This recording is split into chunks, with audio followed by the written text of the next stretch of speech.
Here's why you keep focusing on the past instead of feeding the future and focusing on where you're going.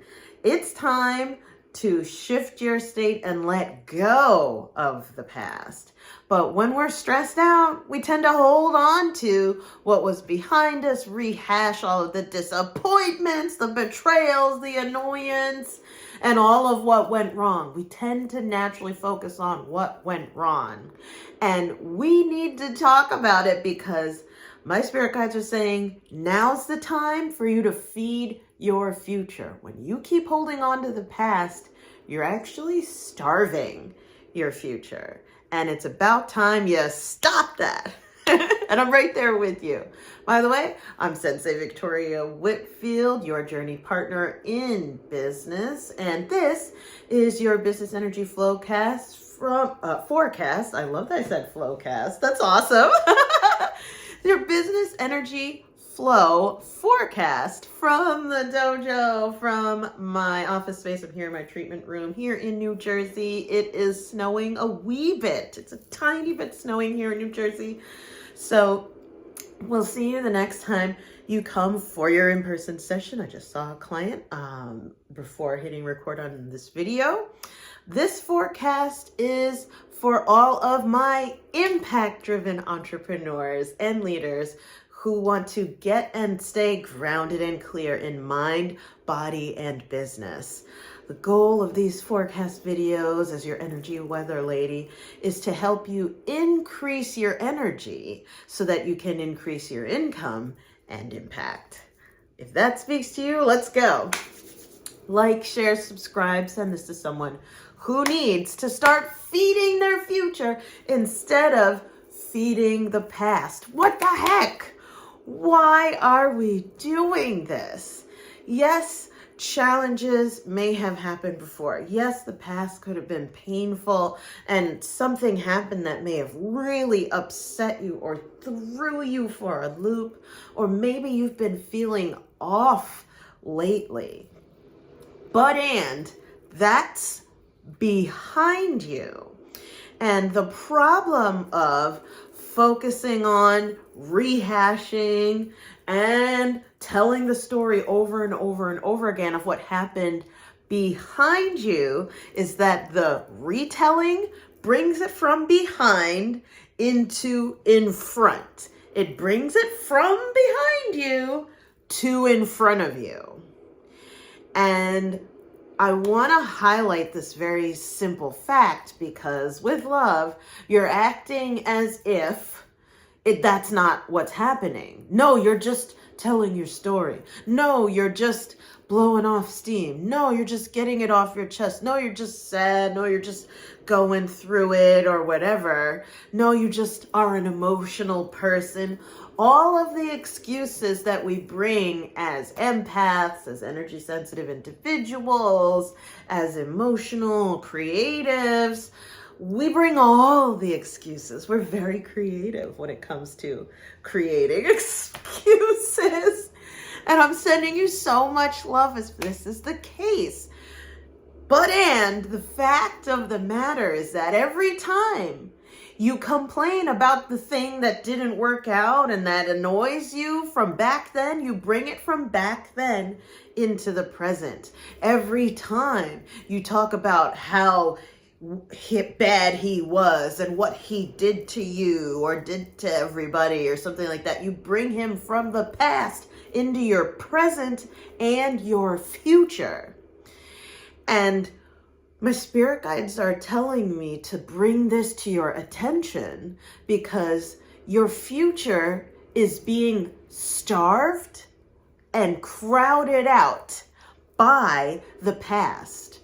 Yes, there's been some funky energy up in your life and in all of our lives, quite frankly. That's why I'm making this video, to highlight it. It's not just for you, it's for everybody who's been feeling it and going through it. Absolutely.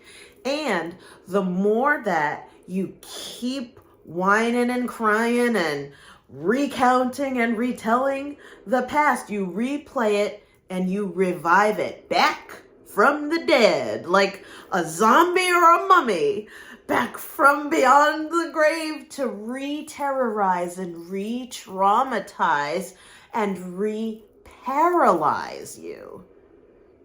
Something that is behind you should stay there if you want to move forward.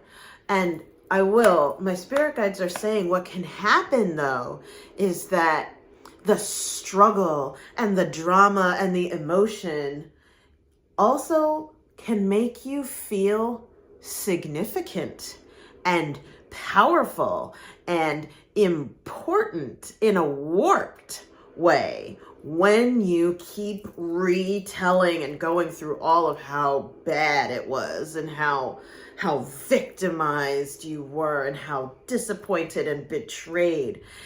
The pain from the past in a dysfunctional way can make you feel a sense of pleasure and warped empowerment in the present when you do that, when you bring up the past and throw it into the present.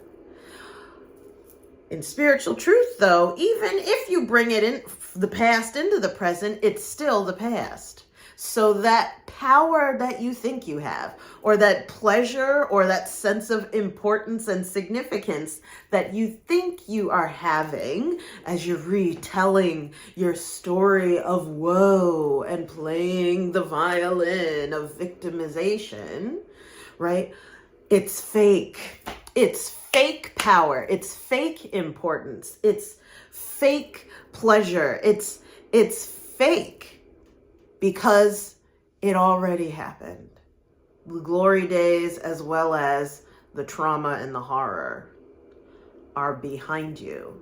And Spirit sent me today to tell you it's time to let that go. You got to keep your eyes on the road. You got to keep your eyes forward. And instead, bring that same energy to feeding your future. Now, we're going to turn to history, science, and spirit now to explain why we do this, though.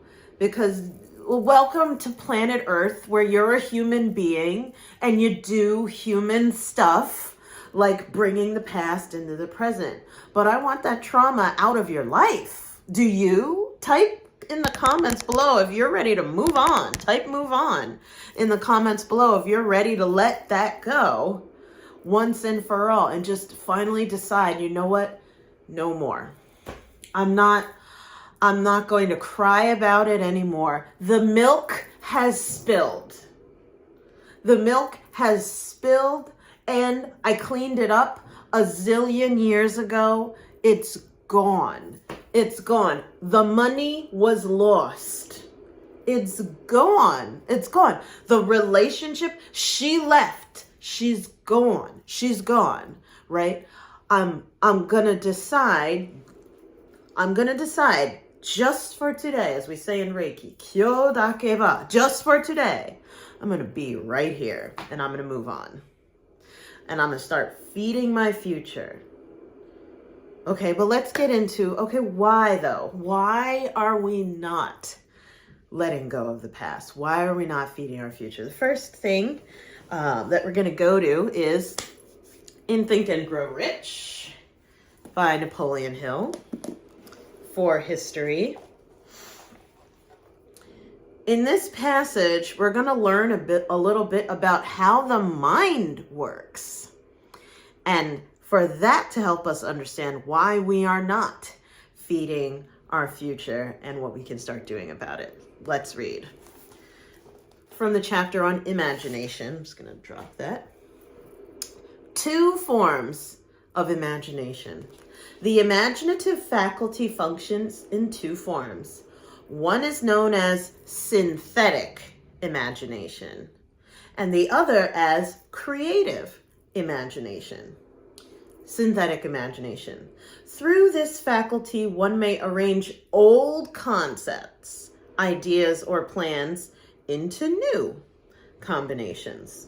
This faculty creates nothing. It merely works with the material of experience, education, and observation which it is fed. It is the faculty used most by the inventor, with the exception of the genius, who draws upon the creative imagination when he cannot solve his problem through synthetic imagination. Creative imagination. Through the faculty of creative imagination, the finite mind of man has direct communication with infinite intelligence.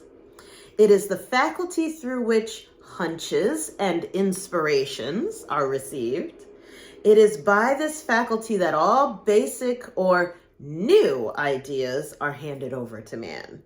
It is through this faculty that one individual may tune in or communicate with the subconscious minds of other men. The creative imagination works automatically in the manner described in subsequent pages of this book. This faculty functions only when the conscious mind is working at an exceedingly rapid rate, as, for example, when the conscious mind is stimulated through the emotion of a strong desire. The creative faculty becomes more alert in proportion to its development through use. The great leaders of business, industry, finance, and the great artists, musicians, poets, and writers became great because they developed the faculty of creative imagination. Both the synthetic and the creative faculties of imagination become more alert with use, just as any muscle or organ of the body develops through use. Desire is only a thought, an impulse. It is nebulous and ephemeral. It is abstract and of no value until it has been transformed into its physical counterpart. While the synthetic imagination is the one that will be used most frequently in the process of transforming the impulse of desire into money, you must keep in mind the fact that you may face circumstances and situations that demand the use of the creative imagination as well. Tying this back to feeding your future. How the mind works, Napoleon Hill explains, is in two ways: basing things off the old and basing things off of spirit and newness and innovation. Synthetic imagination, education, observation, experience, all of the old is synthetic imagination. And that's what most people use to invent stuff, to figure out, okay, like, I remember I saw in the past this was a problem. Let me make something to fix it. That's the inventor. Versus the genius who comes up not just to solve like an old problem, putting like, you know, instead of just having a paper clip, then they're going to do a binder clip. Hot stuff. No. The genius comes through to say, ooh, instead of a paper clip, how about we create a trapper keeper, right? And I'm enthralled by Velcro and how they use Velcro and parachutes and all of this stuff. Like, to go from one level to a whole nother level, it demands creativity. And creativity is connected to spirit and the new. It has nothing to do with the past. Creative imagination creates new things. Synthetic doesn't. And so the reason why we're not feeding our future is because we're just relying on synthetic imagination of, this is what I saw, this is how we always do it, this is what happened, this is who I was, this is where they were, this is blah blah blah, like, this is what I was told, this is the rules, this is the way of the world, right? Always constantly focused on The past is the synthetic imagination. And sure, you can invent things and solve problems. You can live a whole life focused on the past. But if you really want to take things to the next level, if you really want to embrace your inner genius, right? As Napoleon Hill would say, you've got to open up to developing the muscle of your creative imagination, where you leave the finite, this is a square, mind, the box, the finite mind of your own, and you access the infinite universe of intelligence, where you can even pick up ideas from others. You ever had that experience? Comment below if you have. I have, by the way, where you were thinking of an idea of like, oh, wouldn't that be amazing? Like it just kind of dropped in for you. And then you turn on the TV in a couple of months, you saw, oh, you can get this for $9.95 on Bubble. Like someone made the thing that you came up with. What? Right? I remember I had like an idea for like a spray waterproofing.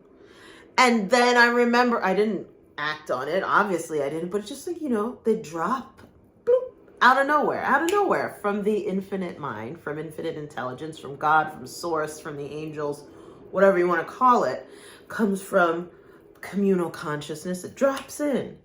But okay, since instead of feeding that drop of genius, I'm going to focus on what he said, what she said, what happened, and all of the, like I just pour my energy into the past instead of feed my future.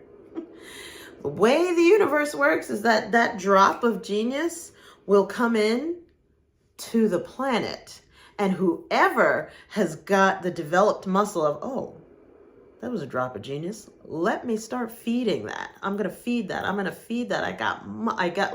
I'm used to feeding the drops of genius rather than giving all of my energy to the past. That's why they ran with it and I didn't. Or they ran with it and you didn't. You and me both, right? Do you understand?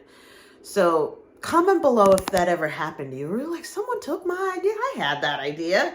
I had to know, well, with love, you didn't feed your future. You were stuck on, I'm not even going to say that. You were focused on the past. But I digress. There's another way that we can look at why we're not feeding our future.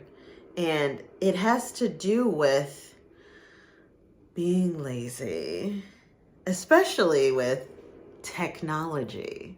There's something about automation, algorithms, and technology making things faster, simpler, like brighter, stronger, and technology figuring it out where we will disconnect from being open to, right, inspiration from source. We'll just sit back and like, oh, let GPT tell me what it's going to be. That is not genius. That is lazy. Let's look at this. Okay, so this is an article from nature.com from 2021 called Humans Rely More on Algorithms Than Social Influence as a Task Becomes More Difficult. So this is a research article from nature.com by Bogert, Schechter, and Watson. And we're going to look at relying on the genius of others, relying on the speed and ease of AI and algorithms. So we're just giving all of our power away. And that's why we're not feeding our future. We think we're being futuristic by using technology, but you're not feeding your future, you're feeding something else. Watch this. So this is a quote from the research article. These 3 experiments contribute to the burgeoning literature on social influence regarding the wisdom of the crowd and the role of algorithms in decision making. We provide large sample experimental evidence that for intellective tasks, intellective meaning where you have to think something through and then come to a decision, right? That's intellective, where you use your intellect. For intellective tasks, humans are more accepting of algorithmic advice relative to the consensus estimates of a crowd, echoing the results of prior literature. Most importantly, we found that subjects exhibit greater algorithmic appreciation as intellective tasks became more difficult. With difficult intellective tasks, there is a robust and practically significant impact of algorithmic appreciation. All right, well, what? Pause. Victoria, translate the techno jargon. What they said was, what had happened was, okay, essentially, the harder something is to think about, the more their study shows people want to use stuff like ChatGPT and Google to figure it out. It's like, I don't want to sit and think this out. No, give me something to make this easier. And the harder something to think about is, the more people tend to rely on algorithms and technology to help them figure it out. This is sinister though, because sometimes we as human beings need to process it for ourselves. Sometimes, like we were talking with Napoleon Hill, source is going to give it straight to you.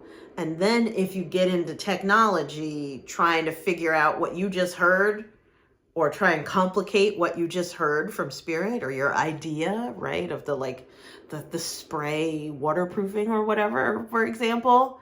If you try and go out there and mess with it, it's going to escape you. It's going to get lost in the sauce. Unpause. Other findings using experiments and the judge-advisor system have found that the difficulty of a task had no effect on algorithmic appreciation, or that as tasks became more difficult, humans would rely less on algorithms. Our paper finds the opposite. While more strongly and precisely manipulating difficulty in an environment with incentives to do well, while controlling for the accuracy of subjects, whether the advice was within or between subjects, the quality of the advice, the numeracy of the subjects, and the confidence of the subject. What did that say? Basically, they were covering their ground to say, other people may say that in other papers that people will really, they don't rely on algorithms as much to think things out. They said, no, we did a better job of doing the research, and we found actually, people get lazy. People get they get the technology to back them up. They get lazy and let the technology think for them. Unpause. Humans may show a preference toward algorithmic advice depending on how close their initial guess is to the advice they receive. Those with a history of recent accuracy may strongly discount the advice of others while incorporating the advice of an algorithm, because if people perceive they are good at intellective tasks, then they likely question why they should accept the advice of the less skilled crowd. What does that mean? That means if someone knows this subject already, they're not going to want to listen to what other people have to say, because if they know that they know what they're thinking and talking about, other people are going to be are going to distract them. And they're then going to use technology to just confirm that they know what they already know. But dang, didn't you already know that you knew that? Why you got to have anyway. Well, hold on. We'll drop a pin in that of why didn't you just trust yourself that you do know what you know? Why did you have to go and start researching just to make sure? We'll drop a pin in that for when we get to spirit. Hold on a sec. Unpause. Thus, we expected that highly accurate individuals, smarty pants, would demonstrate algorithmic appreciation more than the less accurate dumb pants. However, our experiments did not support this claim. Humans can discriminate between good and bad advice and rely less on low quality advice than they do on high quality advice. Obviously, right? People can tell what's good and what's not good.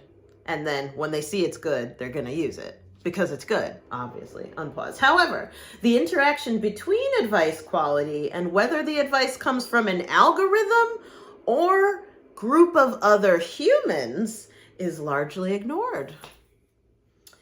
Humans might respond differently to algorithmic mistakes compared to mistakes from a wise crowd when a question is easy or hard. We build on prior research that examines algorithmic advice taking and advice quality by introducing a reference group, the advice of a crowd, with equally good, bad advice. We tested whether low quality advice from algorithms creates a stronger negative effect than low quality advice from humans. Our experimental results suggest that when advice quality deteriorates, such as goes from high to low, algorithms will be penalized to a greater degree than the crowd of advisors. What does that say? Translating, basically, people trust people in general more so than they trust technology. However, when they can, they will use technology more than they will use people to help figure things out. Why? Because we want it to be fast. We want it to be simple. We want it to be easy. We want it to be at the edge of our fingertips. We just want to cut through and get it over with. And it doesn't matter if you know what you're dealing with or if you don't know what you're dealing with. In general, everybody's going to reach for that platform. Everyone's going to reach for that algorithm, reach for that Google, that GPT, and be like, all right, figure this out for me. Why? Because it gets you off the hook from having to think about it, even if you are smart enough all on your own. Tying this back to feeding your future, relying on the algorithm, relying on GPT, relying on Google or DuckDuckGo or whatever you're using, Yahoo, Bing, whatever you're doing, relying on something outside of you to do the work for you is feeding that instead of feeding your future. You're feeding the data, you're feeding your energy, you're feeding the words, the ideas, you are feeding the problem into the GPT instead of into the future. You are feeding it into SEO instead of into your future. You are feeding it into your cell phone, into your computer, into the search engine instead of into your future. You can't fuel your creative imagination with your face buried in an Oculus. You can't do it because the Oculus is going to take that energy. It's not going to go to your future. You're just going to create a feedback loop with the tech or with the algorithm. And connecting this also back to Napoleon Hill, that's going to then convince you that you're not using synthetic imagination. It's like, oh, I got an Oculus on. Ooh, I'm looking at augmented reality. Ooh, I'm being so futuristic. But am I being future focused? The two are not one and the same. Just because you are deep in the tech or just because you have completely seeded your GPT to make it sound exactly like you, at best, it will sound like a past version of you.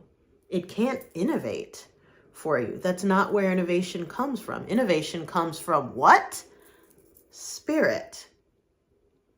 And so, speaking of spirit, let's turn to spirit for the final reason why we keep feeding our past, right?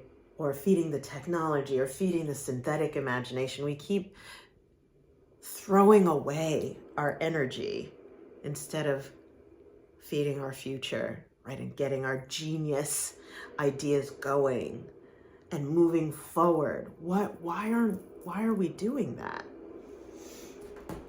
And in spirit, we have the tarot card of the week, which is the Sun as a challenger. The Sun. And it says, happy outcome, brilliant new ideas that lead to success. Have confidence in yourself. And it's upside down. Number 19 in the major arcana. 1 + 9 is 10. So that's like a big one. 1 in numerology is all about you owning it. You being yourself, coming into alignment, staking your claim, drawing a line in the sand and saying, here I am, this is me. I'm going to shine like the sun. Upside down means resisting being yourself, resisting owning your expertise, not feeling confident or doubting your confidence. At the same time, the card did come, so that also means you are invited to see that you do have bright ideas. You are successful. You will have a happy outcome. Like yours is right here and it's on its way. And you're invited to have confidence in yourself. Like, please do stop not having confidence in yourself, because you do have what it takes. 1 and 9. So 9 in numerology has to do with conclusion, completion, wholeness, the end, being solid and fully formed, right? We did it. That sense of achievement is number 9. So with it being number 19, you can trust that you have done it. You are complete. Like your wisdom is complete. Your expertise is complete. You are enough. You are whole and complete. You can be the sun. You don't have to hide your shine. For the love of God, please shine. We need you to shine. You need you to shine now more than ever. Feed your future. Feed your future. You are the future, and the future is right now. Unless you keep bringing up the past. Unless you keep, upside down, bringing up the past and dimming your now light with the darkness from the past. I'm not even going to read this. We don't need the reading of this card. Stop doubting your light. Feed your now shine. You are shining now, and it's time that you own it. Own it.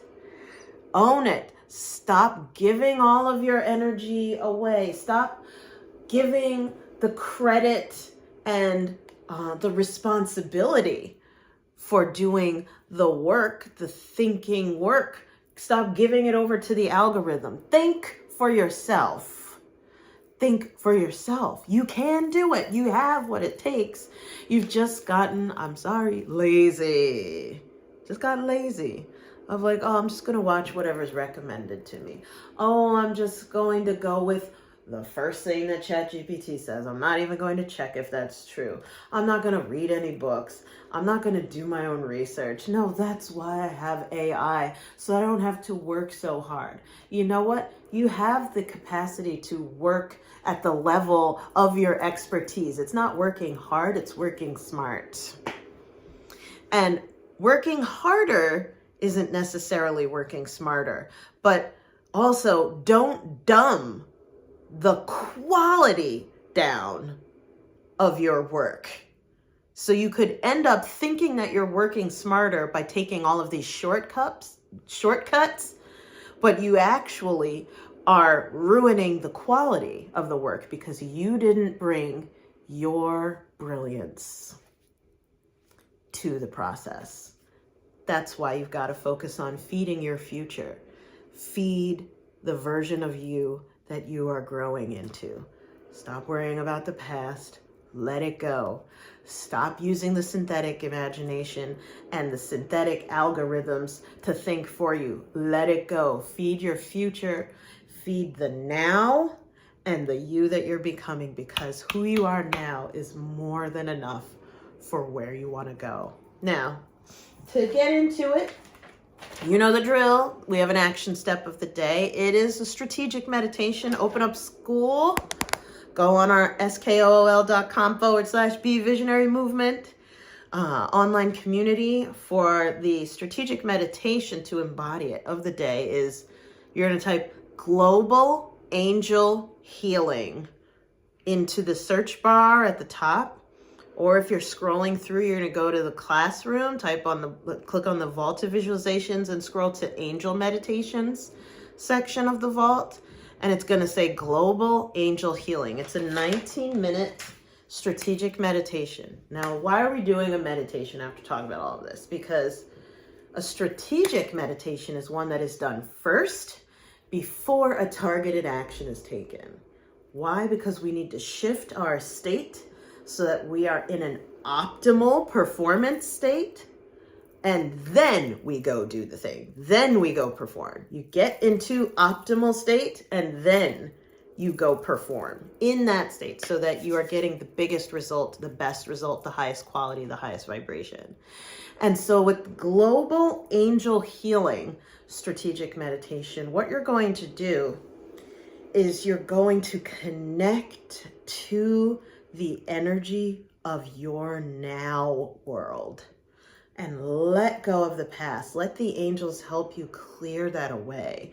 I can tell you about it, but the gift is of doing the strategic meditation so that you fully embody the clearing, right? It's like going for a session for an energy clearing, but you're doing it yourself right now, 24/7, right? No practitioner needed. You could just do an energy clearing on yourself.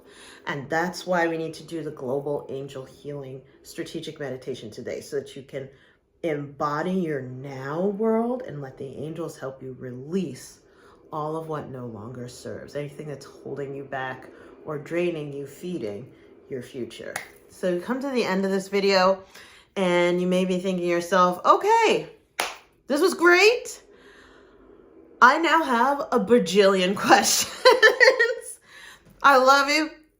Please go to talkwithvictoria.com, hop on my calendar. I would love to talk to you, or click any of the links in the description. Definitely join Us On Skool in our online community in the Be Visionary movement.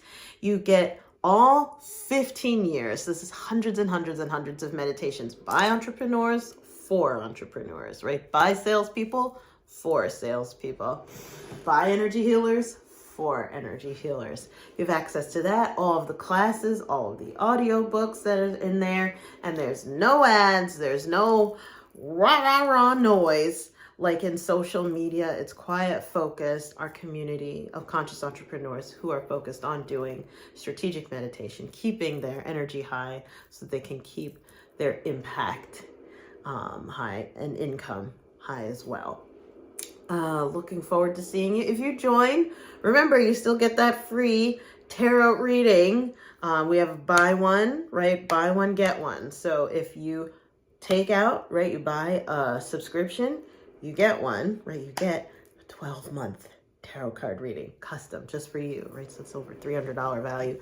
Go and get it. We'll see you on the other side. Mwah, big hugs and love. And remember, you do not have to lose your glow as you grow in life and business. Bye for now.